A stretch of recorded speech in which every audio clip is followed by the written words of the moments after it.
Yn denu'r torfeidd yma i'r prif gylch.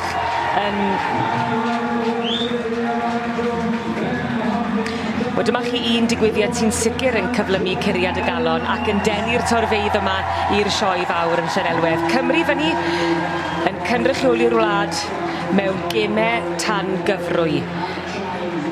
Gemau sydd yn gweld gwledydd yn mynd yn erbyn ei gilydd mewn gwahanol rasys.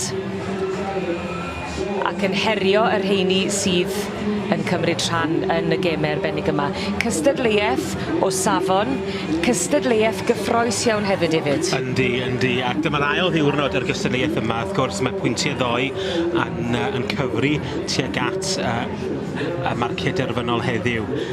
Wrth gwrs, y timau yma yn rhai profiadol. Rhan fwyaf o'r cystadleuwyr wedi bod wrthi yn cystadlu yn y gystadleuaeth yma ers oedden nhw'n ifanc iawn ac wedi bod yn cael eu hyfforddi yn amal iawn. Nifer fawr ohonyn nhw yn hyfforddi rhyw ddwywaith yr wythnos yn arwain lan at y bencampwriaeth yma. A pob un o'r aelodau, wy'n credu, o beth wy'n ddeall, yn hyfforddi i ceffylau hunain, a rhai yn goffod teithio rhyw 3/4 awr i ddod at ei gilydd i ymarfer ar gyfer y diwrnod mawr. Wel, dyma ni, mae'r rasys wedi dechrau. Cymru ar y blaen ar hyn o bryd gyda'r ras efo'r baton yn gorau plethu trwy'r polion. Rili go iawn, a Cymru wrthi ar y blaen ar hyn o bryd, a Lloegr yn herio ar yr ochr draw. Mae'n agos iawn rhwng Cymru a Lloegr ar hyn o bryd. A camgymeriad gan Cymru. Felly unwaith i chi wneud camgymeriad, mae rhaid i chi fynd yn ôl i'r dechrau a gael dechrau yn does. A dyna di'r drwg gyda'r cystadleuaeth yma. Mae'n anodd iawn, mae'n gymaint o sgil i angen ac mae'n hawdd i wneud camgymeriadau. A pan ych chi'n meddwl am gyflymder y ceffylau yma, a gorfod bod yn fanwl pan ych chi yn pasio y baton o un i'r llall. Wel,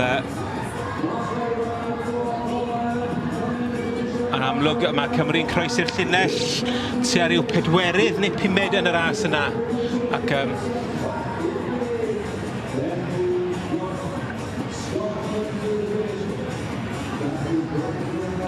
Wel, y ddechreuad digon cyffroes, ond fel y ti'n gweud, David, mae yna unrhyw beth yn gallu digwydd. Ac yr un o daleithiau yn gorffen yn ola.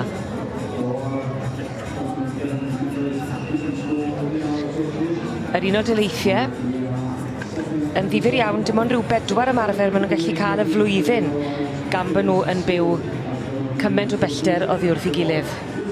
Felly hynny falle yn gallu bod o ddan yn fantes? Yndi, wrth gwrs, dyn ni'n ffodus iawn yng Nghymru bod y wlad yn fach mewn ffordd.